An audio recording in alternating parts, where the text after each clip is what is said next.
Hey everyone, and welcome to the next edition of the Into the Rift podcast, a Riftbound TCG podcast hosted by myself, Alex Coccia, and of course, my good friend, Joe Curley. My man, there is so much to talk about this week. I feel like I say that every week, but like really, there is so much to talk about. We got a state of the game address blog post, which we got to talk about. We got pre-Rift happening, which is a ton of fun. We have the launch happening this week, this Friday, which is super exciting. I'm going to try and line up outside a store to get some product. I've heard the store has some product, and so I'm going to get out there nice and early and hope that I can get my hands on, a box, which would be absolutely fantastic. But I'll also say the draws are happening as of recording right now, so hopefully some of you guys get some luck with the new system that Riot is using. Joe, it's a crazy week. We're even going to talk about the Chinese regional, the decks from the Chinese regional as well. How have you been? Yeah, great to be here, Alex. I've seen lots of people really enjoying their pre-Rift pre-releases. I think it's such an awesome way of introducing a new set, and excited as well to be cracking some boxes myself later on in the week. Yeah, like that's honestly the dream. One of my favorite parts about the pre-Rift things was like, okay, first of all, I told you guys last week, I had registered for 3, and ironically, I could only go to 2 of them, which was so sad. I had a family commitment I couldn't shake. You have to book them so far in advance because they sell out, which is a good thing. We want Riftbound being popular. We want Riftbound to be an exciting thing, and the pre-Rift events were super fun. And just for the record, I did contact the store that I couldn't attend so that they could free up the ticket for someone to go. Nice. And they were super nice about that, which is awesome. And they gave me a store credit too, which was a lot of fun. But anyways, so basically with the pre-Rift, I had so much fun. So much fun. It was great just opening packs. There was a ton of excitement in the air. But not just that. I think that they're like really onto something cool with the idea of like having like these mini pre-cons that we discussed last week.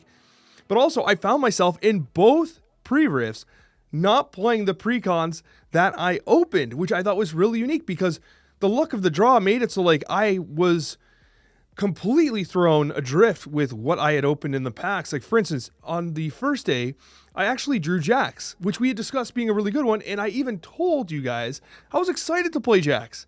I thought that his kind of legend ability was going to be great in this type of format. But not only did I pull Azir, I got his champion, the Azir champion, and I got the Azir signature spell from 5 packs. So I was honor bound to play Azir, and the deck performed very well.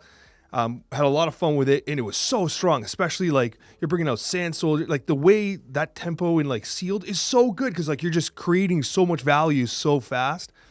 Buddy, it was so good.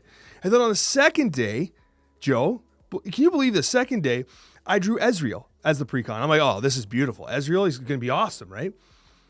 But then I pulled Draven and Champion Draven as well. You did. And I was like, you got to be kidding me. Like, I've never been a meta guy. We're Teemo guys, right? We're not meta gamers. But I'm like, I got to play Draven. I have to. This is the time. Like, if I'm going to play Draven, now is going to be the time I'll do it. Because I probably won't do it in Constructed. Buddy, I had so much fun. And I can't wait to talk about some of the standout cards from the pre-Rift. Because some of the cards I did not expect were absolutely phenomenal. Oh, it's so good to hear. Like, I think pre-releases, there's games that do things in a very different way. I've never seen a game do it like Riftbound. And it just sounds like such a fun, exciting experience. And I know lots of people are getting their trades done and stuff like that ahead of the regionals. And yeah, it's just a really, really interesting and exciting way to introduce a new set and really get to appreciate some of the cards in a new set, right? Like some other games I've played, you get the pre-release and the boxes are out the same week. I like that there's that delay, so you can really appreciate what you've got with the pre-rifts. And then 1 week later, you've still got the boxes to look forward to where you can start slamming Constructed. You did mention it. Do you want to talk quickly before we get into like the standout cards, how your training for Bologna is going? Oh yeah, it's good. I definitely front-loaded a lot of my practice sort of a few weeks ago, but I'm pretty settled. I know what I'm playing, and I'm really excited to share the deck with everyone. It is a banger, and I feel very confident that I've got a good chance of getting the best of card for it. I think you should show us the deck after the event. Of course, I think so too. I thought about releasing it, and I was like, nah. The thing is, with the best of prizing, they kind of confirmed, I think, that there's going to be best of prizing for like the set 1 leaders up until set 3. So like basically there's only going to be, let's say, 30 best of cards for each one in circulation. So the figures that they were going for is like 20k roughly, that kind of ballpark, give or take, depending on the legend. So the pricing is really worth it to go for that underrepresented legend. So as soon as other people have your deck, they're like your direct competition, right? Yeah, of course. And, of course, we'll discuss that more when we discuss the state of the game, which that did get mentioned in. There's a lot to unpack there, too. So, Joe, what I want to mention is, first of all, if it sounds like Joe's doing a lot of training and you'd like to get in on it, down below, we will have Joe's coaching link, as we discussed in prior weeks. So that'll be in the description and in the pinned comment. Thank But you. Joe, I want to talk about some cards. Yes, because, please. buddy, I fell in love with Loyal Pup. Now, this is a card that I don't think got a lot of discussion. But my gosh, I'm telling you, this card carried me in so many of my matches. In particular with Cloth Armor, which is like a quick draw armor that basically when you're defending you get +2. Mm-hmm. That's great for some a pup that can sit in your base and then just become a defender at its whim. I loved this card. I thought it was so versatile. And one of the superpowers of Riftbound is being able to maneuver across the battlefields, across the base, across the state of the game. And I loved this card so much, way more than I expected. I need to shout out Loyal Pup. Yeah, I can actually see it. Like, it's the kind of card which in a constructed deck, you're going to be hard pressed to include compared to like some other generically good 3-drops. But I can absolutely see, like, in a sealed format, it just putting in so much work. It definitely sounds like the kind of card I would want in my sealed deck as well. But honestly, like I'm telling you right now, it was phenomenal in sealed, but it almost inspired me to want to cook with it in constructed. Absolutely. This was a card that was not on my radar at all for constructed. It just wasn't. But it did so unbelievably well in sealed. And it just might be a card that really stands out in that format. Like, absolutely. Mm-hmm. Like, I'm a huge sealed fan. I love sealed. I love how everyone's on the same playground. I like the idea of, like, you really don't know what you're going to get. Kind of like Forrest Gump's box of chocolates, right? You don't know what you're going to get. And Loyal Pup was just so good. And just to kind of bring it up here, I'll bring the Cloth Armor up. Yeah, Cloth Armor I thought was a really good equipment specifically for the Loyal Pup because of the fact that it gets that +2 shield for 1 cost and it's a quick draw reaction speed. That's a very spicy little combo you got there, Alex. Yeah, like I'm telling you, like it made it very difficult for my opponents to deal with it. Now, there were some answers, like for instance, like Rocket Barrage will do 4 damage to a unit in base, and because that could be done outside of a showdown, technically you don't get the +2 because it's not a defender if it's just sitting in base, right? So there were some instances where it was able to get removed, but overall, I liked the versatility that combo provided. Another card I want to highlight here, which I thought was particularly effective, was Blood Rush. I thought Blood Rush was one of those cards where, like, when people compared it to, other set 1 cards, it was like, does it really do enough? But, like, I'm finding these repeat effects to be super flexible. And honestly, for 2 energy plus 4 assault is a lot. And it's a very good way of flipping a battlefield. Yeah. I mean, Cleave is the obvious comparison, the set 1 card, right? Which is same cost without repeat, but +3. And initially, when I was trying to review cards like this, I was like, I'd just rather play Cleave. But the fact is that Cleave is going to be better, sure, on turn 1. But once you're on like turn 6 or 7 and you've got not so many cards in hand and you've got a lot of energy to work with, like Blood Rush really starts to shine, and that flexibility can take you a long way. Yeah, and in my play, I'll tell you, as I discussed, I played Azir, and the Azir Ascendant. Yeah, this card so cool. Was a really, really cool card. And as I discussed prior with the pup, mobility is a superpower in this game. It really is. And Azir Ascendant, I felt, was a really unique card to have moved around, especially with the second part of it. I will actually read it for those listening because it is kind of complicated. So basically, it is a 6 energy, 1 power card for 6 might. And for a power and an action, basically you can choose a unit you control, move me to its location, and it to my original location. If it's equipped, you may attach one of its equipment to me. Use only once per turn. This was really cool, being able to flip equipment around, increase the power of Azir. And the cool thing about it is you play him down, it's almost like he's ready, because one of your readied units you can use in conjunction with this ability to essentially give him an accelerate type play. Really cool card. Yeah, it's really nice. It's like a tide turner almost, right? But you can use the effect whenever you want. and it's like a Tide Turner with huge stats that can also equip to it very quickly. I've been absolutely cooked by this card a couple of times. Yeah, for sure. And that one card that I actually I played in my first day, then it was played against me in the second day, Jack's Unmatched. The idea of giving your equipment quick draw was honestly a big deal. And one thing that in these pre-rifts that really stood out to me was how valuable equipment actually was. Yep. You did have to strike the balance of like, if you have too much equipment, like you need units to put them on. So you have to strike that right balance, right? But with Jax and that quick draw effect, like my opponents or myself, we were able to very effectively use equipment as almost like the way you would use like a cleave. You know what I mean? Like you were able to use it in very offensive and defensive ways in showdowns. The equipment became tricks, like combat tricks, which I thought was particularly fascinating. Yeah, I really love like seeing how these pre-release events can really make you appreciate some cards which otherwise you might not have been on your radar, right? And it also like adds that like, that's what card games are all about, right? Like you see an artwork from a card you used to play 5 years ago and it like brings you back to those moments. And I think these pre-release events have a real chance of doing that. Like you can look back at your SPIRITFORGed pre-release and be like, I remember my Jax Unmatched and my Loyal Pup. I think that's really cool. Exactly. A card I want to kind of bring up, and it's funny because we had discussed it in the prior day here, was Ezreal Dashing. Now, obviously, it's not the Ezreal that everyone wants, but in a sealed event, I got to tell you, this was actually pretty effective. Yeah, it was really good at like being equipped, getting additional might, and then essentially doing early damage to the board state or into a battlefield. Right. The ability to move it back to base was actually powerful because then you could re-proc that on future turns. While this wasn't the Ezreal that people are talking about, in the sealed pre-con environment, I felt like it was probably better than people expected. Yeah, I think when we did the episode last week, Ezreal was definitely one of the decks catching my eye because of this card. We've seen, even in Constructed and SPIRITFORGed, how good these, if you have a good chosen champion, it makes your deck so much better. And this is the kind of card you can build your whole deck around, especially in a sealed format. It's very power expensive, but also that power cost in sealed's probably not as impactful as it could be elsewhere. And with some equipment attached to it, he can really pop off in a big way. I like the card a lot.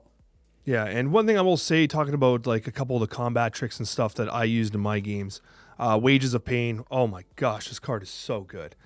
Like Wages of Pain, first of all, you can hide it, which I think is awesome, because it's so good. Cause like when you obviously reveal it, you're often revealing it because there's a showdown happening. Adding gold gear, I think gold gear is actually super valuable, especially when you have like, if you have a 1,000-tail watch or something like that. You're able to use that gold gear pretty effectively to, especially in sealed, to basically pay your power costs, etc. Right? Really liked Wages of Pain, and of course, just playing it as an action, I thought was particularly valuable. And then, of course, similar is going to be the Frigid Touch, which I found to be very valuable. Excellent combat trick. It almost feels like better Smokescreen. Yeah, you know what I mean? I Like agree. It really does feel like better Smokescreen. Yeah, because it's got that flexibility, right? Instead of the power cost, like maybe Kai'Sa would prefer the Smokescreen because obviously she's working well with power costs on spells. But yeah, outside that, you've got the ability of just paying 2 for -2. But if you really need to, that extra effect can go a long way. And both Frigid Touch and Wages of Pain are seeing competitive play in the constructed Ezreal decks as well. Because Ezreal, you need to target your opponent's units to trigger the legend effect. And these cards are helping you achieve that as well in constructed. Yeah, without question. Absolutely perfect cards to have in an Ezreal deck. There's no doubt about that. The last thing I'll mention is unsurprising. Punch first. So I'm going to go out on a limb and say that I think that if you're playing orange or body, you probably were in good shape. Because not only was Punch first in, like, I believe the Lucian deck, right? I believe it was in Lucian. I don't quite remember now, but it was in one of the precons, which is great. There was a chance you cracked it as well, right? Like there were some people that had 3 Punch first, which is kind of crazy, but like it can completely swing a game, can completely swing a showdown. I'm honestly, I'm so scared to say the name because I've said it wrong. And in chat, in the comment section, people did correct me on how to say it. And now I can't remember how I'm supposed to say it. Joke, please take a shot at the name because I'm scared. I'm going to go Yone. That can't be right. I think that's what I said. That I don't know. Oh man, I should have like committed it to memory before recording. But I'm gonna go Yone, the Blade Master, who has Weapon Master, and when I conquer an open battlefield, deal damage equal to my might to an enemy unit in a base. So because this was literally just the promo, if you wanted to go play body, you could just include this. And because a lot of the precons were like pretty equipment heavy, they had a lot of equipment and gear in them, the result was that this was a actual good card, man. Like better than what I think most people expected. To the point where I'm like, damn, like playing this card and playing orange was almost disproportionately like advantageous because of the fact that you had a promo that was legit working with the precon so effectively. Yeah, it's interesting. I think I'm also like the master of mispronouncing card names, Alex. If there's one strength I've got, it's mispronouncing card names. I think it's like every YouTuber has to be bad at pronouncing card names, I feel like. Yeah. I'm struggling with that nonstop. It's actually part of what makes me popular in Marvel Snap as well. People love my pet names for everything, right? Mm-hmm. And but in this case here, great card, really liked it, and those are the cards that really stood out to me. Primarily, of course, with my play experience in 2 pre-rift events, the cards that I played against, these ones really stood out, and I had a ton of fun. In fact, I might be going to another pre-rift because one of the stores was like, yo, we got more pre-rift kits. And so if you guys want to do another round on like Wednesday or Thursday, like let's do it. And I'm like, yeah, I'm in. So I think I'm going to do a third one just prior to the release because I can't get enough sealed. And even at like PAX and Vegas and stuff, I'm hoping to like play a lot of sealed because I love it. Not only collecting, you're building your collection, but you're playing a really fun game too. And I really like the 3 domain color system too. I'm obviously a huge sealed fan. I'm going to stop. I feel like I talk about this way too much. Obviously, y'all know by now I love sealed. It's great to see though, Alex. And I think that's like one thing with Riftbound. With set 1, we focus so much on 1v1 constructed, but the reality is Riftbound is such a deeper game than that, right? Like you've got an incredibly interesting sealed format. They've talked about adding draft down the line, like with official rules and more support. And of course, Riftbound originally, let's not forget, it was not originally designed as a 1v1 game. It was designed, I think, as a 4-player game. And you've got 2v2 and 3v3 and all kinds of crazy stuff, which I'm really excited to experiment with more. And it just shows you that Riftbound is not just this competitive 1v1 game, right? Like there's so much more there that you can do with the cards in your collection.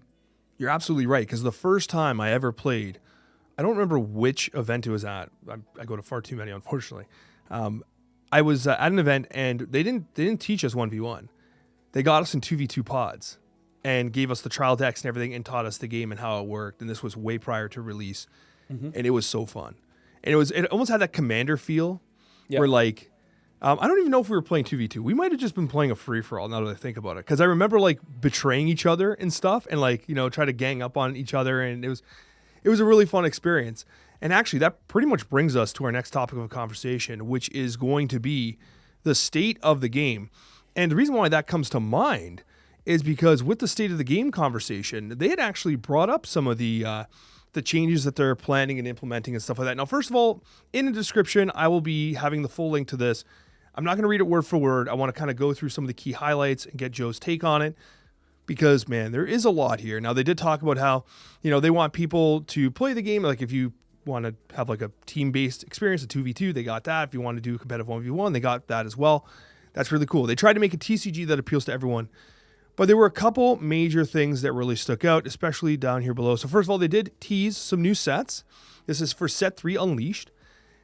I think this is cool. Now, the only challenge is, though, is I don't really know League of Legends characters very well, so I don't know like how I don't really fully grasp the gravity of this image, but I'll tell you right now, Joe, I have installed TFT and I've been poking around at that, and so like I'm starting to, and I even talked to one of my buddies who's like a pro Dota 2 caster and everything. I'm like, hey, will you play League with me? And he's like, yes, I would love to play some League. That's dangerous, I think, mate. That's dangerous. More domain knowledge coming from your boy Alex soon, okay? And I would love in the chat comments, if you guys could fill me in on who this is for Unleashed.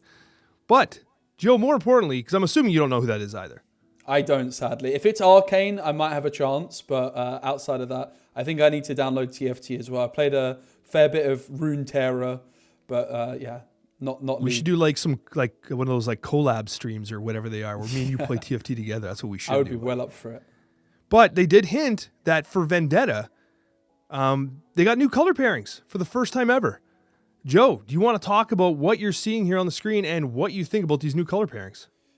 Yeah, so in Riftbound, you've got sort of like the two opposite colors are not having a legend in the first few sets, which I thought was really interesting. There was some talk that maybe it might not happen ever, but I really like the idea of it because suddenly, I mean, the game already feels very diverse. You've got loads of different directions, but then suddenly when it's set 4, I believe it's set 4, is coming out, is you've got 3 brand new color combinations which are going to have a legend for each. So you've got green and red, you've got blue and orange, and you've got purple and yellow. So it's like, I'm not always so good with the domain names. It's something I need to brush up on, but they're like the opposites, right? You've got, is it Mind and Chaos? Chaos is going to be purple. I don't remember what yellow is. Chaos and Fury? Fury's red. Wow. It turns out I'm really bad with the names. Now, see, you know what? I actually memorized this. Fury and now, Calm. for some reason, you've confused me. I usually know this. We can do this. So it's Fury and Calm. Calm is Yes. green, Fury is red. So we've got a green and red, Fury, Calm, right? Mind and body. Mind and Body, perfect, which is blue and orange. And then we've got Chaos and Order. That's it. Let's go. We did it. You know? We did it. Good job, Joe. Let's go. I like how they are opposites. And in particular, like I'm actually kind of interested to see what the legend looks like for Calm and Fury, because like they're kind of polar opposites. Like if you think about what those cards look like now, Yeah. being able to play Blood Rush and Deflect or whatever, like those are kind of interesting ideas. Like you have these very defensive spells, now these super offensive spells as well. Is it going to be one of those situations where you have a deck that's like actually, like is it going to be like a little too weird? Like is it actually going to function? Like are you going to be too far off from what either deck is really trying to do? I guess it really becomes like, what does the legend do to tie the two together? Yeah, it's super fascinating. I really think that like this sort of thing is a good example of how far ahead Riot are thinking about everything, right? They easily could have just had in the first set every single color pairing represented, but instead they've like kept this up their sleeve and it's going to be something super exciting. Yeah, there's no question I'm super excited. They also showed some key art for Radiance. We have Which Echo. unfortunately, I don't know who those characters are. Echo's to the left, that much I know. He's in Arcane, so that goes a long way. I'm not too sure on the pink-haired lady, though. But she has lovely hair.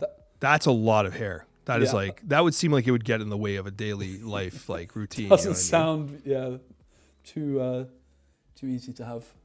Quite a lot of Yeah, shampoo necessary. Yeah, tons of shampoo. There is some conversation about like the metagame and stuff like that, and they're aware that players are gonna work to solve the metagames as quickly as possible, and etc. They did say though, and this is a comment about Draven. I want to talk for a minute about the current apparent dominance of Draven. In Origins, we saw Kaisa and Yi, Master Yi of course, on the top of the meta, but players ended up evolving their decks such that the meta continued to develop. My current perspective is that there are underperforming and underexplored ways for players to attack Draven, particular strategies that are more resilient to the purple wind combat spells. And we believe that those strategies can evolve to beat Draven to be well positioned in the meta. Of course, time will tell, and we'll pay attention to the results that come out of SPIRITFORGed as it sees play. So, Joe, I'd be very interested in your take on that. What they're saying is like they think that there are tools that exist now to deal with Draven, playstyles and strategies that exist now to deal with Draven, and that while Draven is powerful, perhaps we haven't quite figured out the answers yet.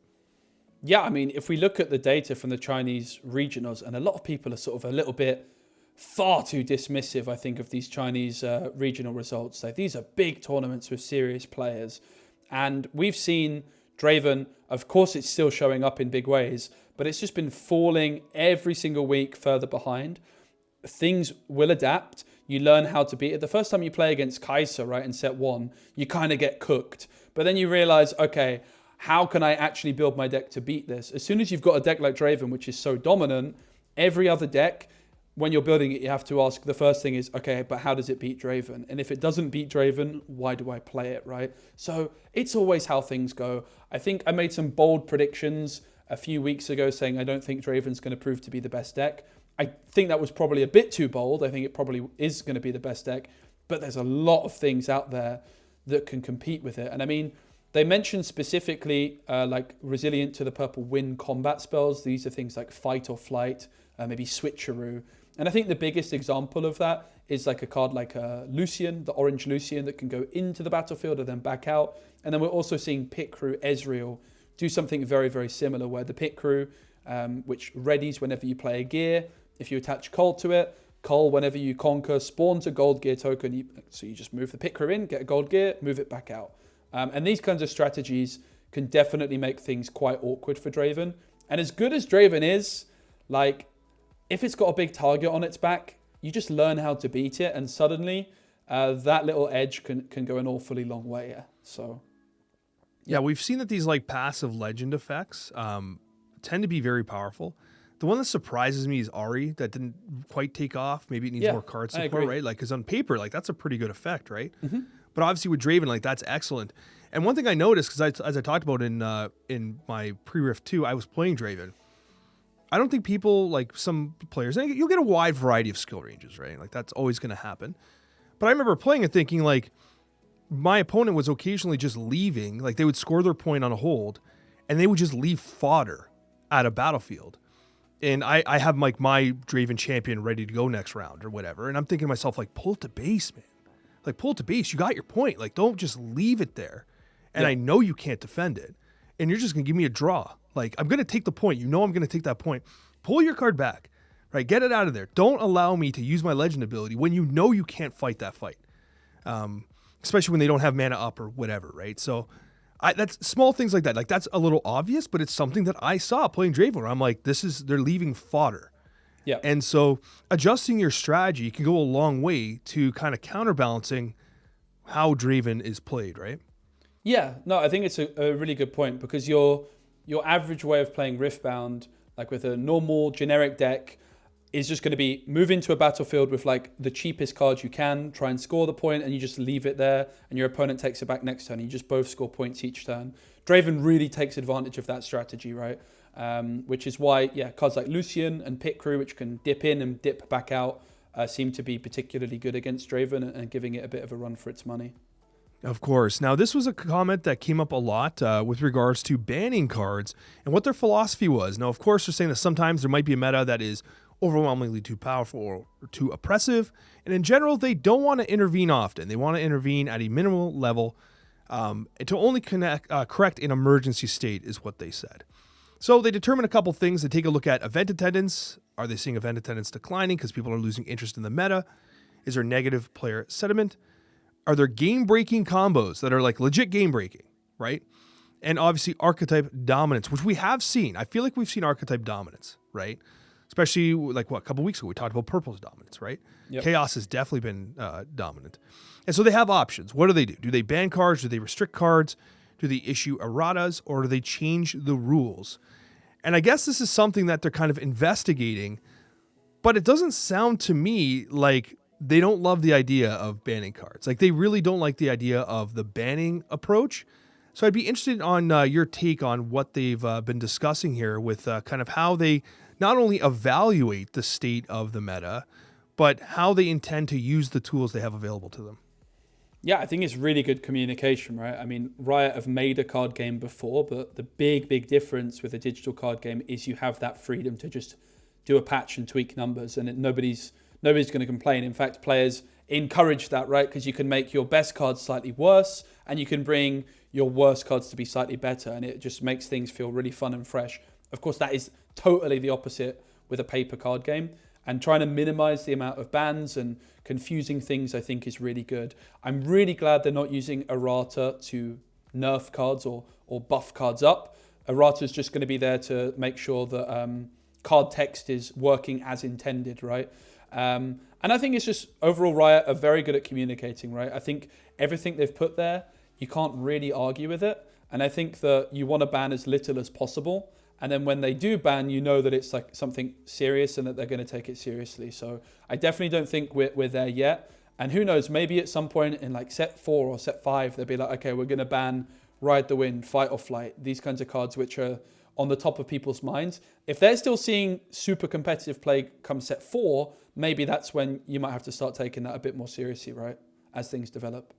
Yeah, and instead of banning, you could also consider rotation, right? Like Yep. that's the other option. Yeah, and Riot have said in the past that rotation is planned, like before the first set even came out. I think it's going to be in like set 10 roughly. I'm not sure exactly, but they have already confirmed it's happening at some point as well. So, yeah. Okay, yeah, that is something that definitely came up. Here they also discussed like, Riftbound feels complex. What are they doing to streamline and simplify the game? And they did discuss how they're reusing mechanics where it makes sense. They have new player-friendly champions. They're actually hoping that there's going to be 1 to 3 legends in new sets that are actually relatively new player-friendly. And that'll give some opportunities for players who are just starting to learn Riftbound to have chances to learn with legends that are less complex, of course, and creating new introductory level products. So they liked Proving Grounds. I mean, that's a discussion worth having. Like Proving Grounds, was that truly an introductory level product? I think it was intended to be. Yeah. But then you include stuff like, I don't know, the best heroes in the game, the best legends, like 2 of the best legends in the game, and also Flash and stuff like that's, something. They did mention though here that one of the reasons we're unhappy with that product for not being on shelves and printing a lot more, like they're aware that they did not have enough stuff, enough print, enough kind of product to access, which made the acquisition of Proving Grounds super challenging. Yeah, because I think Proving Grounds at its core, at market price, is an unbelievable product. I made a video very, very long ago when it first got announced, and I was like, this might be the best product of all time. But my one thing that was a bit of a red flag was the fact that there was like, it wasn't just that there was unique cards in Proving Grounds, it's that you didn't even get a playset of the unique cards, right? You got 2 copies of Flash, for example. So yeah, it seems like they've learned their lesson, right? They realized that, okay, if we want actual new players to be buying our product, we have to make sure we're doing a really good product, but we don't want our experienced players buying that, right? We want the starter product to go to people to get into the game. Because let me tell you, I've got some Proving Grounds and I've used it to teach many friends, and it is an absolutely brilliant thing. When you're teaching people to play the game, you can do 1v1, you can do a 4-player game. It is quality. It's really, really good. It's just the fact that those unique cards were in there that made it so sought after by so many people. And obviously printing issues have just been, or stock issues, I suppose, have been the big issue. So I think it's really good they're saying they're not going to release like unique cards in there anymore. Yeah, that's definitely a good idea. They discussed, so what are you going to do to make Riftbound more available and bring prices of boosters down? They did say they were working with their partners to get more cards in the hands of players, and they are going to be doing some reprints there. Another thing that is also very much worth mentioning here is, actually, we did touch on it, right? I want to play more multiplayer Riftbound, but since release, everything's 1v1. What are your plans for it? And Dave had said, we love that Riftbound works so well for multiplayer, both free-for-all and 2v2.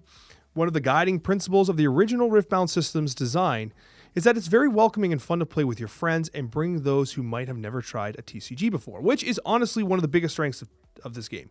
Tons of people I talk to, it's their first TCG, they're League fans or whatever, and it's bringing them into this. Dave continues, this year we expect to begin supporting multiplayer more at local game store and higher level events through side events, not any main events for the larger events. Additionally, we are also looking into development of new multiplayer format support and even potential multiplayer-friendly products. So it looks like they actually want to lean into the multiplayer side, which makes sense if you consider like the popularity of Commander for Magic. Yeah. I mean, if you look at like YouTube content as well, right? Like Riot have made some 4-player stuff themselves of like how to plays and this sort of thing. It definitely lends itself well to the content sphere, and Riot are extremely experienced in creating viral content, right? And I think that they recognize that Magic the Gathering, if you look at what people watch, it's multiplayer content. And there's a real interesting opportunity for more casual players to get involved with Riftbound if this format's being pushed. Yeah, of course. And they do answer a really important question here, which I saw come up quite a bit, is why don't you allow more people to register for Riftbound regional qualifiers?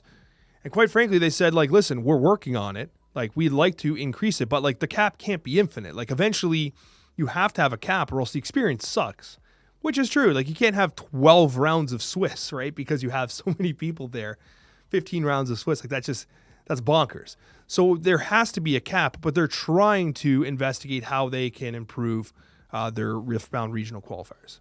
Yeah, I mean, the other thing is venue capacity. Most venues are fit for 2,000 people, and putting anything more than that in most venues is going to be very difficult. So it's also just a matter of finding places which can actually fit enough people in as well. Of course. This you did mention here, the change to the best of cards. We did discuss that prior. So there will be rotation for what is available for the best of series. They're saying our current plan is for best of to rotate out of Riftbound tournaments after 3 sets. Yeah, which is really, again, credit to them for communicating. It's really exciting because these prizes are not like, they're not unlimited. You can't get them forever. So it means that that is a big prize of a card, right? Like, let's say there's 4 regionals, I think, in Europe. There's 4 in America over a year, 3 sets. Let's say you're looking at 10 English best of cards, roughly, and maybe 10 Chinese.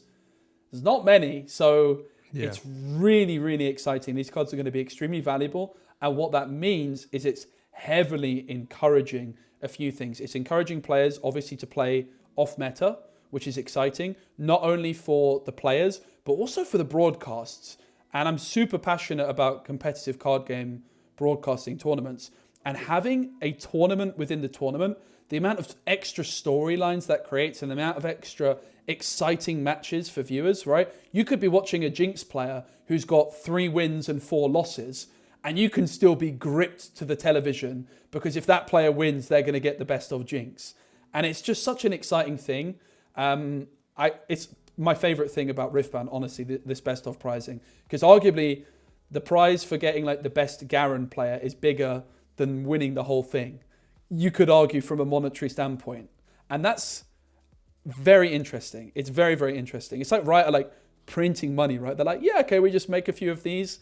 It costs us very little, but it's so much reward for our player base. I think it's so awesome. I absolutely love it. Yeah, the best of is definitely an increase of stakes.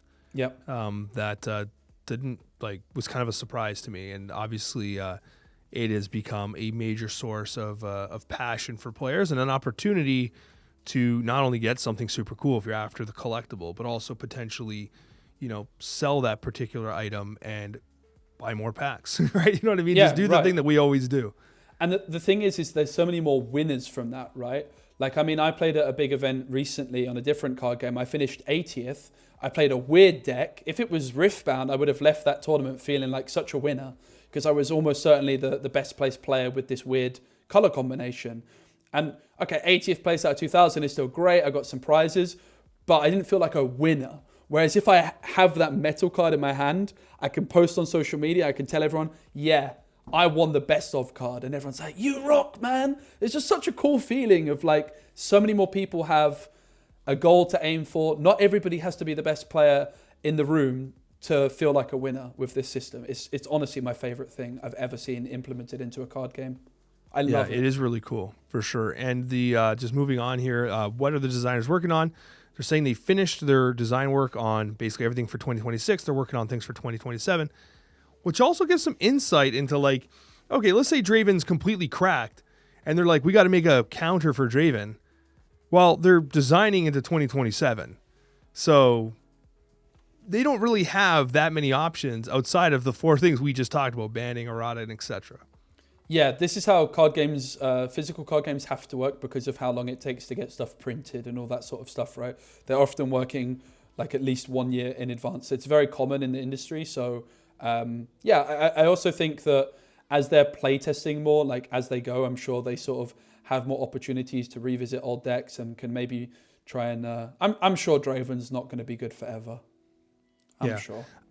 And one thing you did mention prior, just in passing, we were talking about Proving Grounds right here. It says, one important example that fans are going to be excited to hear. We've learned our lesson and do not plan to include mechanically unique cards in future iterations of Proving Grounds-like products. So that's something that did get mentioned before. It mentions mechanically unique. So you could still get alt artworks in Proving Ground type product. And I think that's very fair. You get rewarded for buying Proving Grounds. You get something like an alt artwork or something. And that can still mean that people might still be encouraged to play it. But you're not forced to go out of your way to buy a starter product just for a couple of cards. Yeah, absolutely, for sure. And something that we had discussed was syncing the global release between China and the US, because it made things super hard for us as like Yeah. creators covering the game. And it looks like that their intention is set for, was it set for? Yeah, with the launch of set 4, the cadence should be locked in step, which is great, Joe, which means that we really, because right now, I mean, Spiritforged is out now. Well, basically almost out. And then we have set 3, so there's going to be a little bit of a gap there, but not as much. Really excited to, hopefully we get a reveal card for set 3. That'd be so good. I'm actually excited for that. Got to get an Into the Rift reveal there. And then, of course, set 4 is going to be synced up, which honestly, it makes everything so much better, in my opinion. I think that it helps them. It helps the kind of the marketing. Everything is just better when everything's lined up. Yeah, definitely. I mean, even just the fact that set 3, it's going to be only a 1 month gap, right? Because it feels like we've been talking about Spiritforged for so long and it was so far away. So even it just, with set 3, it being 1 month away, we're kind of through the worst of it already, really.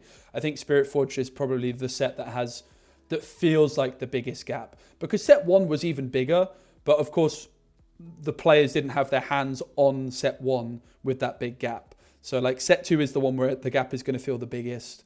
And it's great that we're already sort of through that period. Of course. And then finally, what are the plans for officially supporting Riftbound digitally? Really cool that they decided to touch this. I'm going to read it verbatim. They said, definitely did not see this question coming. Just joking. We've been asked about this a lot, and we've discussed it a lot internally as well.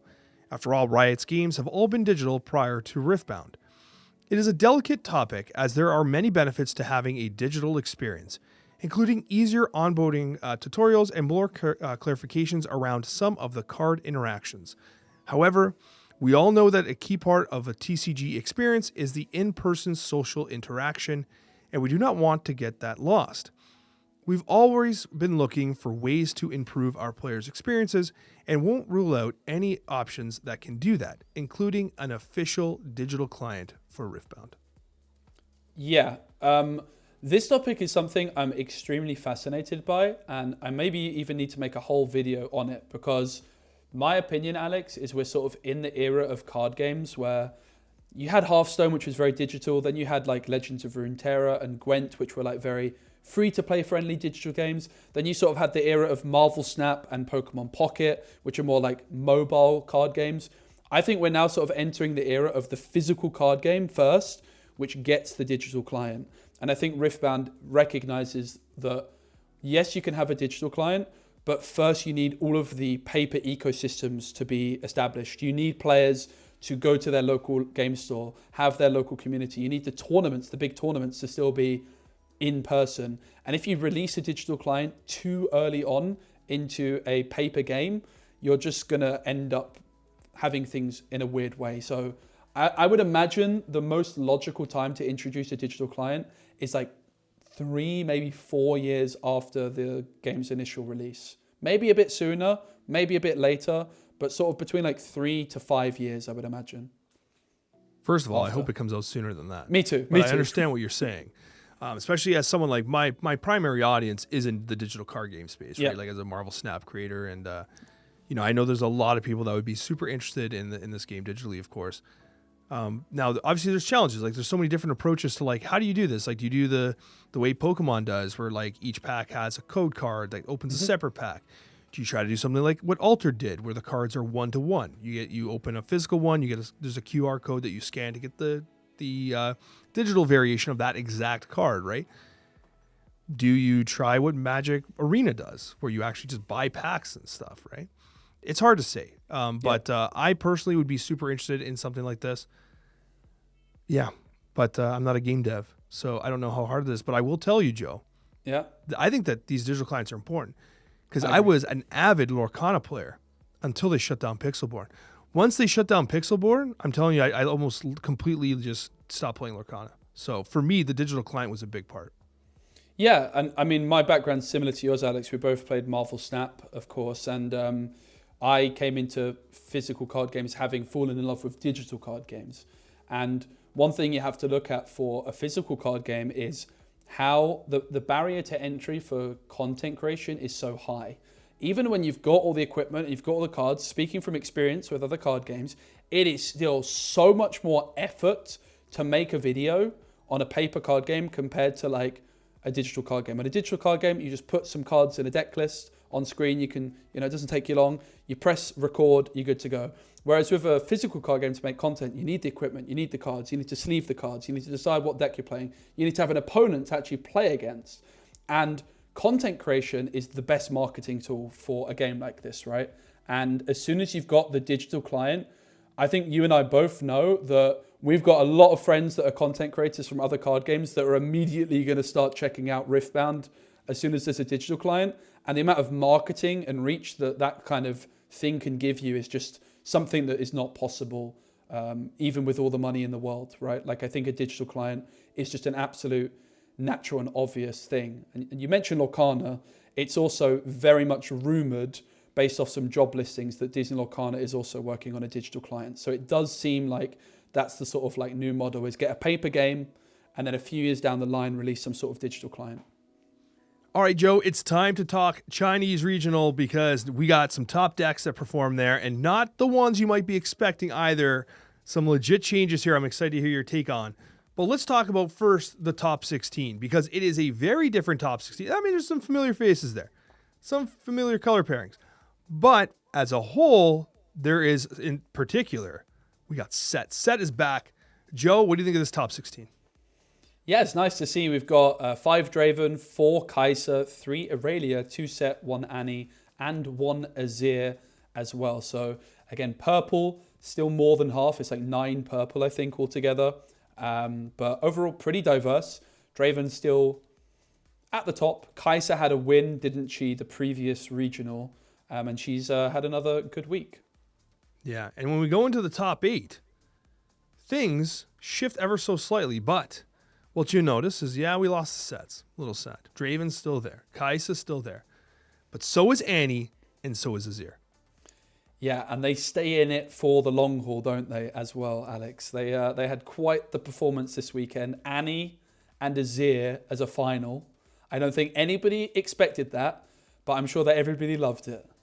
Of course. And we'll talk about the decks in a second, but before we dive into the decks, I just want to get a little bit of a take on like what you think of what we're seeing for the SPIRITFORGed meta, because while obviously Draven and like Kai'Sa, they've been pretty consistent, we're also seeing like some of these other like heroes that aren't as good or worse legends or whatever that like people are like, that legend's trash, punch above their weight in certain aspects, right? So like Azir, I'm seeing a lot of people ranking him at near the bottom of the legend lists, and yet here he is, top 8. So I'm just would like kind of your take on like how these legends are performing and how the meta has been shifting from, say, the first SPIRITFORGed regional in China to what we're seeing now. Yeah, I think people are quick to jump the gun, but it is like when you know what decks are doing really well, you know how to build your deck to try and beat them, right? That's kind of the key thing. If you're playing a deck like Azir, you have to think, how is it attacking the rest of the meta, right? How can I build my Azir deck in a way, okay, if I just build a generic Azir deck, it's probably not going to be great, but is there a way I can find a way to win common matchups? Can I have a good matchup into Draven? Can I beat Aurelia consistently? And if you can start to tick a few of those boxes, even if the deck is in a vacuum not as powerful, the other thing is about playing a deck like Azir is if you're playing against Draven, there's a good chance the Draven opponents never played against Azir. Maybe they've played against it once or twice, right? Whereas if you're playing Azir, you've probably played against Draven 100 times. You know the matchup in and out, you know it much better than your opponent. And that's also another way of gaining that edge, is if you're playing something unorthodox, you're experienced in the matchups, your opponent's having to learn on the job. So it's really nice to see that there's a nice variety of stuff, and also Annie creeping back in there as well, which I think is great. Yeah, people were doing the funeral march for Annie, and let's just say, as we get into the top performing decks, at number 1, the winner, it's Annie. Annie does take the victory. Here's the deck list, and as always, the decks will be linked down in the description below for you to peruse at your desire. Obviously, you have the stubborn chosen champion, the Pouty Poro, making its way back. I love the Pouty Poro. I think this is one of those cards that, like, I don't know. I've heard people be like, it's not as good as people say it is. No, it is as good as people say it is. Pouty Poro is awesome, especially in a game that is like so combat trick focused. The deflect keyword is so good. And don't get me wrong, I love the new treasure hunter. Like I love that stuff too, right? Like it's great. But realistically, Pouty Poro, I think, carries a lot of weight, especially in the early game for decks like this. Yeah, deflect on something so cheap is so important, right? Because if your opponent pays the deflect cost, they lose so much tempo. So it's an absolutely brilliant card, and I'm really happy to see it. I think like the biggest new cards in this one compared with Origins is 3 copies of Draven Vanquisher. This is the red Draven that you often see as the chosen champion. There's 3 Ferocious Forerunners, which is this 6 cost mech, which when it dies, you spawn 2 3 might mech units at your base. Like that is a lot of might. 12 might across 3 bodies for just 6 energy is really impressive. There's also 1 Hard Bargain, which is like this new purple counter card. There's 2 Switcheroos, and then there's 1 Rengar Pouncing, Alex, which is not something you see every day, but this is a unit with reaction. It has Assault 2, and it can be played to a battlefield you're attacking. So really cool to see like a one-of card like this. In Riftbound, there's a lot of value in having like a one-of card which has a reaction speed, because you can really catch your opponent off guard with it. And it's great to see Rengar just finding its way into this list as a one-of. Yeah, no, absolutely. It's basically like a unit combat trick, which is kind of cool, right? But I just want to show you here as well, down in the sideboard, one of my favorite cards in the game, Darius, who I think is absolutely remarkable. Mind Splitter as well. It's so interesting when you see Mind Splitter in these competitive events is often sideboarded or played straight up, and I actually do find that fascinating. Rengar does have 2 in the sideboard as well, alongside a Factory Recall. So yeah, a little bit of a new look for Annie, but really, really cool deck, and it does take the victory here. Going to number 2, as you mentioned prior, was Azir. I actually love Azir, and if I could, I don't know, I think I'm ultimately going to still play some form of Chaos and Calm, some Teemo. I can't help myself, but if I could pull the cards I need to make Azir work, I think I might, because I have been so impressed with the playstyle. I love that the Sand Soldiers have the Weapon Master and how they can utilize equipment. I think they're super versatile. Honestly, love the deck. Be really interested in getting your take on it. Yeah, I've been really impressed with Azir when I've played against it, I've got to say. Like it's a similar effect to Victor, where you can spawn these tokens, but they have 2 might instead of 1. But it does require you to be playing a lot of equipment. But as we know, equipment's really good, right? Yeah. In this deck, you've got Doran Shield, Eye of Herald, Brutalizer, Guardian Angel, Sacred Shears, and BF Sword. So lots of different equipment to boost up your Sand Soldier unit tokens. I also love, Alex, this Desert's Call card. It's one of my favorite cards in SPIRITFORGED. It's a 2-cost spell, which can play a 2-might Sand Soldier unit token, but it also has Repeat. So you can either play it as a 2-drop or a 4-drop, and paying 4 to get 2 Sand Soldier unit tokens, which will also have Weapon Master, don't forget, because of your ability, is a really, really flexible and powerful card to have at your disposal.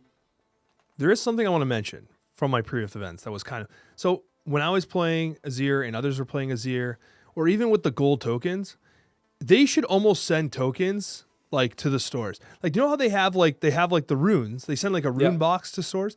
They need to send tokens to the stores, man, because I'm playing like gold tokens and I'm using like those like information cards that come in the packs that tell you like what stuff is and stuff as tokens for.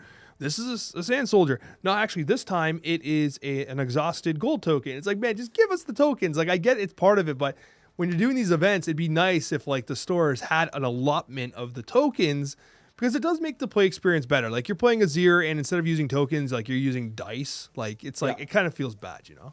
Yeah, that's a really good point. I'm glad you raised that. It's not something I've thought of. I've had to play some. I had some proxies printed off way back when, before the game was out in English, and I was using dice for my recruits, and it definitely doesn't feel quite the same. Yeah, I know. Proxies are another good idea in that case. But I think it's such a good idea to actually send the tokens, especially if it's a new 100%. Token in the set, right? Like, we know that gold gear can get out of hand quite quickly, so. Yeah, gold was way more effective than I thought originally. It's so good. It's kind of funny. Once you start playing with it, like, man, like this is super helpful, super useful. Yeah. It still makes me wonder, especially when you have like early units, turn 2 units, turn 1 units, 2 cost is what I meant. that are generating gold tokens for you.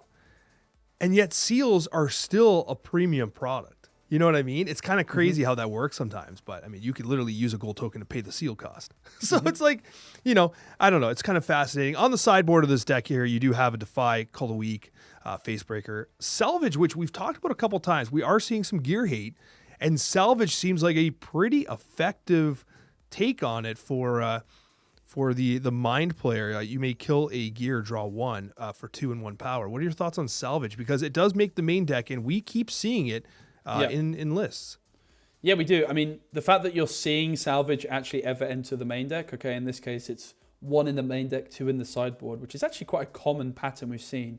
It really shows you how much gear is in the meta that you would ever consider playing Salvage in the main deck. It's not something you would ever play, I think, in the main deck in set 1. It's definitely a reasonable card. There's some better gear removal in other colors, but it's definitely a very, very solid option. The fact it replaces itself, if you've got some way of generating gold gear, of course, as well, then you can make that power cost a little bit cheaper. But I think one thing that's very, very fascinating with gear removal in this format is how some of these Fiora decks in particular are playing baited hook. And we saw in one of the Chinese regional finals, the player has 3 baited hooks in game 1, and they just sideboard them out game 2 while their opponent sideboards in the gear removal. So you need to be very careful if you're playing Salvage that your opponent doesn't outfox you in such a way. It's actually such a great thing. That's so 5-head. I love that. That to me is amazing. I absolutely love that. Now, going to third, we do have Draven. Draven finishing third place.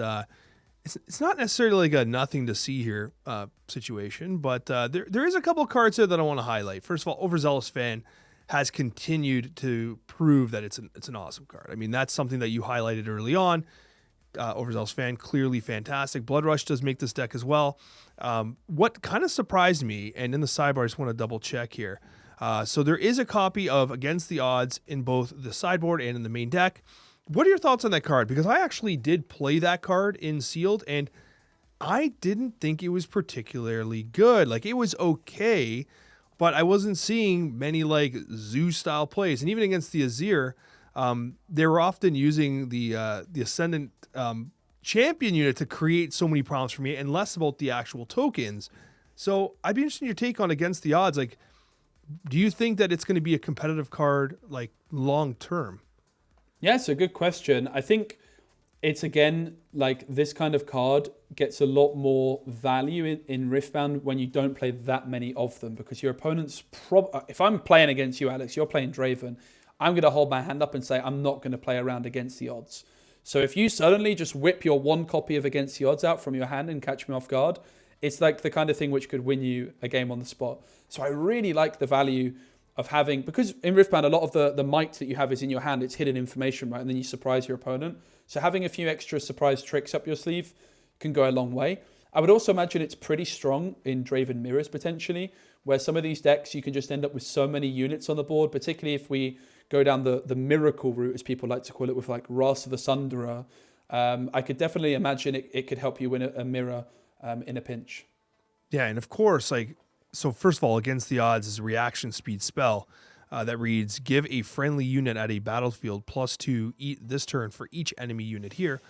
It's two energy for 2, which is not great, but there's so much 2 units there, it's 2 for 4. Yeah. And so suddenly, like, it starts to ramp up particularly well, and obviously just goes up from there. So it has potential, but I feel like I'm not seeing extremely wide boards in Riftbound, especially with what Gear is doing. Gear, I feel like, is accentuating the impact of individual units on the field of play.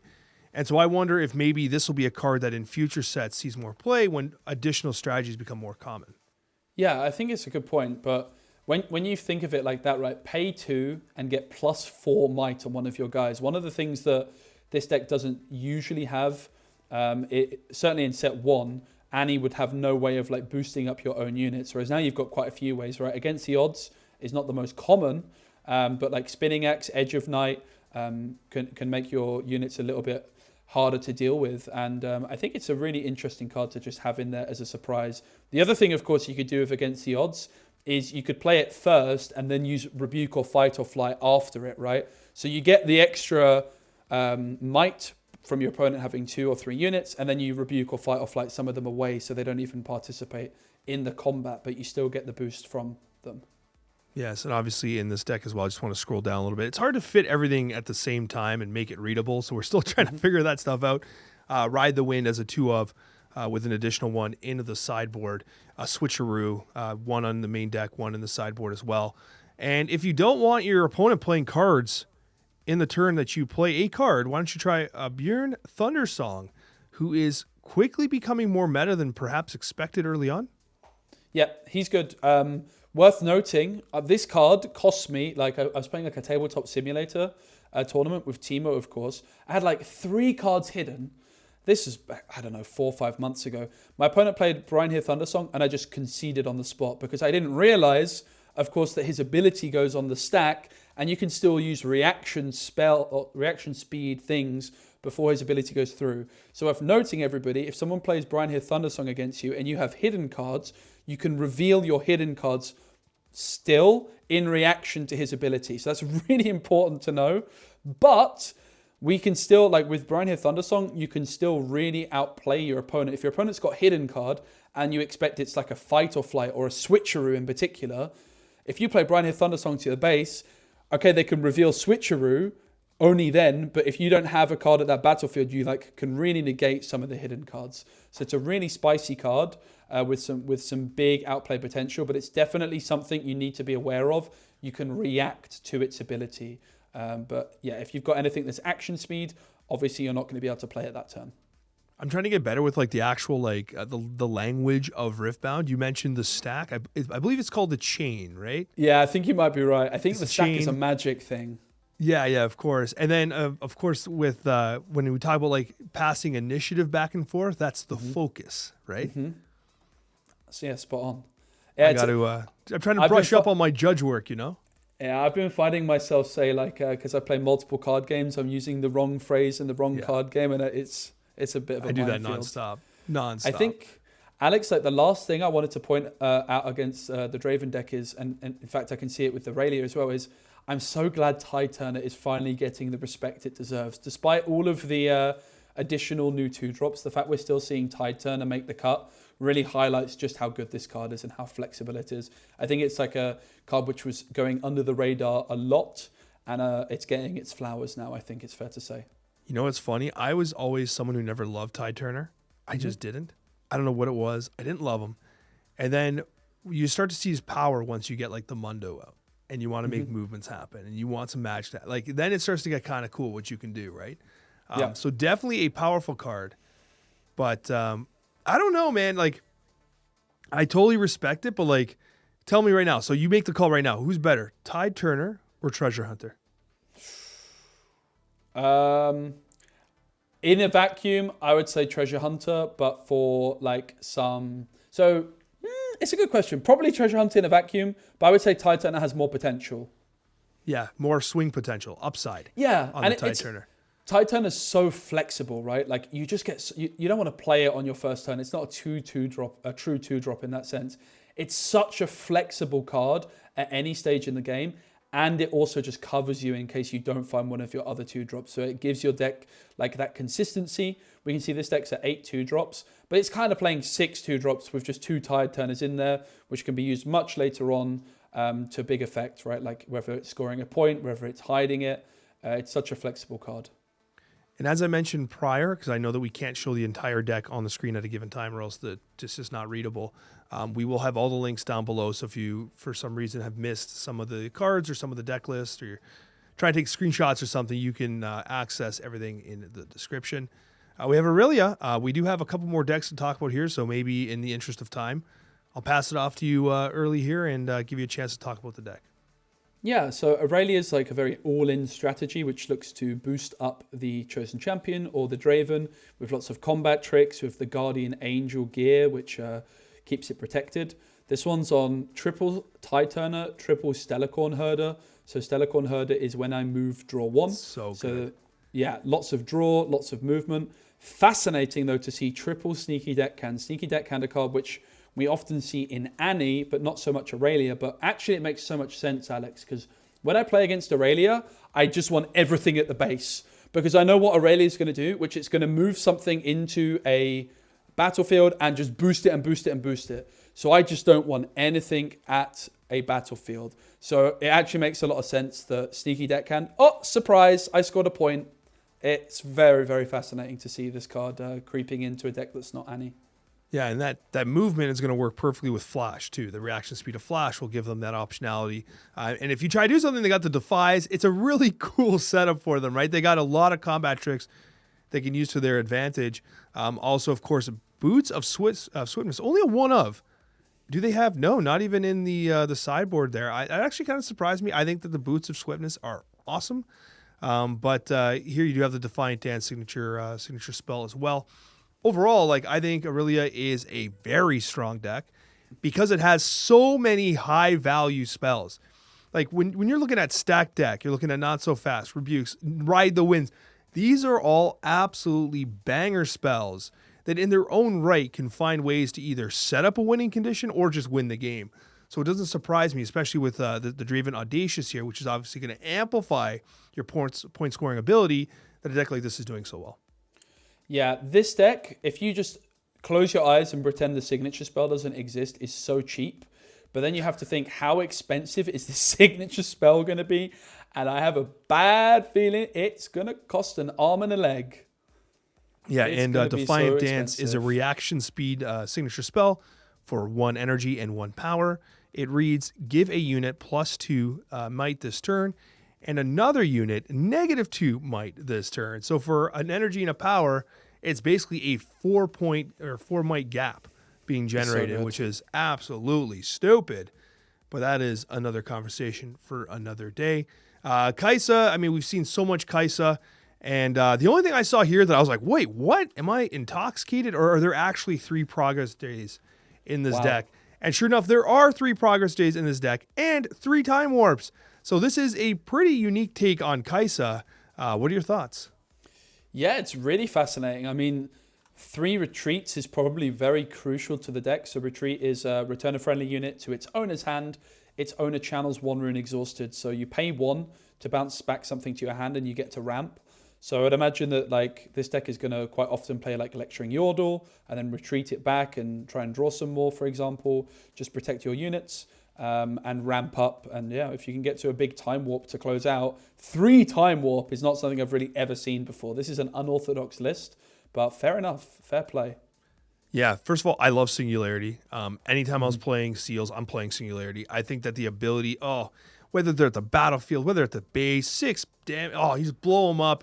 Completely flip the board. It's so good. I agree, though. Now, I only have 1 time warp. So anytime I was playing time warps, I only ever played 1 because I only had the choice for 1. But I felt like 1 was usually enough because it was kind of the late draw that you're like, yes, this is helpful, right? But to have 3, I think is crazy. But obviously they know something I don't know because I guess with ranking this high. I guess with 3 time warp, the logic is that you go time warp and then you start your turn again and then you time warp again and then you just win. It's very, very spicy. So basically you ramp up and then you just try and get into a spot where you chain 2 time warps together and you win the game on the spot out of nowhere. It's really unorthodox and very, very interesting. Yeah, this is a very inventive deck. And I want to throw out there, unchecked power, exhaust all friendly units, then deal 12 damage to all units at battlefields for 7 cost, 2 power. You don't see that very often. And so obviously this person came in prepared to do some damage with the spells. Very interested take on Kai'Sa. And obviously Kai'Sa Survivor continues to be a relatively expensive card.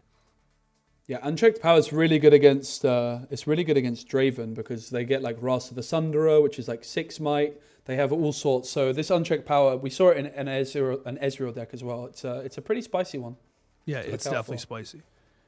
Set the boss. Damn. 12th place. Didn't quite make top 8. But still, I know there's a couple cards in here that you are a big fan of.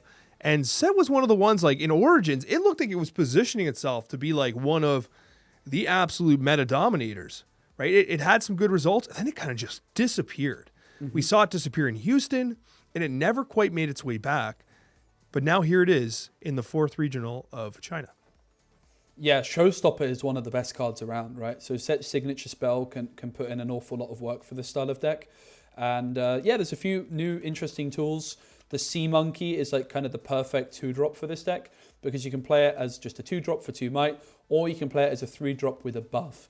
And the buffs in this deck can obviously carry you quite a long way with the set legend ability. And I'm particularly fascinated to see the Ruin Runner in the mix, which is the 6 energy 5 might card. I can't be chosen by enemy spells or abilities. I always had a feeling this had real potential with set, because if your opponent somehow manages to kill it and it's got a buff, then you just recall it to your base and you're good to go again. In a lot of other decks, it's maybe a little bit too slow, a little bit too risky, but with the set deck, you can just about get away with it. If you can find like a moment to get the Ruin Runner down, I think you could be onto a real winner here. Yeah, really cool deck. 3 punch first, 2 in the main deck, 1 on the sideboard. First Mates we've talked about. I feel like First Mate's probably the common card we've talked about the most. Yeah. For whatever reason. And we have a Trinity Force in the sideboard as well, which I think is a kind of cool card. I use Trinity Force in my games, which I thought was particularly fun. So that's set. We have Sivir. Sivir is running the Dead Bloom Predator, a little more of an expensive deck. You got the Mind Splitter as well.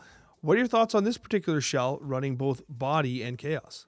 Yeah, it's gone full Dazzling Aurora mode, which is really, really interesting. We haven't seen much Dazzling Aurora recently. But yeah, going with Sivir for that is quite interesting. You have a legend ability with ganking. Sivir, if you're not familiar, it's whenever you pay a power cost, you spawn a gold gear token, if I'm not mistaken. Quite interesting. I mean, with obviously you play Dazzling Aurora, which is an orange card. So you're always playing orange when you go Dazzling Aurora. What do you get when you play purple? Well, you get Gust. That's an extremely good early game card to slow down your opponent. You get Rebukes and Fight or Flights to just try and stay in the game that little bit longer. So very fascinating to see Dazzling Aurora showing its face again. So finally, 23rd place, I did want to bring up, we do have a Victor deck. This is very spell-centric. We've talked about this in the past. Lecturing Yordle does make this list as well, which we've not seen in Victor all that often recently. But anyways, just curious about your thoughts. And the sideboard is interesting too, because you do have the Vanguard Captain, the Faithful Manufacturer. So you're starting to get a little more generative, like the sideboard is where a lot of the generation's happening from a card perspective. But I think this deck was kind of interesting, and I'd be interested in your take on it. Yeah, it's a very control-heavy version. I love the Blue Victor. The Blue Victor is a really underrated card in general. And this one, we've seen some similar Lux decks do quite well also. You can sort of pick your poison. Do you go for Lux, where you maybe need to, in the main deck, have lots of ways of spawning tokens? Or if you go for the Victor, you don't need to worry about that token generation as much. You can focus a little bit more on spells. But the Vanguard Armory, this 7-cost gear, which you can exhaust and play 3 1 might recruit tokens. We see some players go for the Jace Wombo combo. This deck has just not bothered with Jace, but still has Vanguard Armory at the top. And I imagine whenever you play Vanguard Armory against Orange, Alex, you do a bit of clenching and hope that they don't have Akshan the following turn. Yeah, which we have seen in the Body decks. In fact, we did see him as a 1-of, and not even in the sideboard in the other decks. So yeah, I suppose like at least so Akshan is the card which can steal your gear. But to be fair, this deck has 3 singularities. It's got all sorts of removal. So you just hope, I suppose, that you have an answer for the Akshan. And you just make sure that if you play the Armory against Orange, that you have a singularity in your back pocket, because then that Vanguard Armory will come back to your side of the board. Of course, and you have of Bellows Breath alongside Imperial Decree, which is a kind of cool combo. Yeah. And so, you do have some options to potentially flip the board into your favor, not to mention when you're playing a Vanguard Armory or any of the amount of generation you're doing, something like a Call of the Week is potentially very favorable from a trading perspective. Yeah, I think this deck will be popular because it looks cheap. There's nothing here catching my eye that should be even slightly expensive, really. It looks like dirt cheap, honestly. Victor, obviously, a popular legend as well. The Renata Glasgow's a 1-off is fascinating, which is the yellow Renata, your token to enter ready. So if you've got 5 energy and you just need a a bit of an accelerate with a 1 might guy, you can use your Renata at base and then just tap your Victor Legend, and suddenly that token will be able to conquer a battlefield potentially. So it's very, very cool to see as a one-of. Yeah, so in the main deck, it looks like the plan is get to that Vanguard Armory.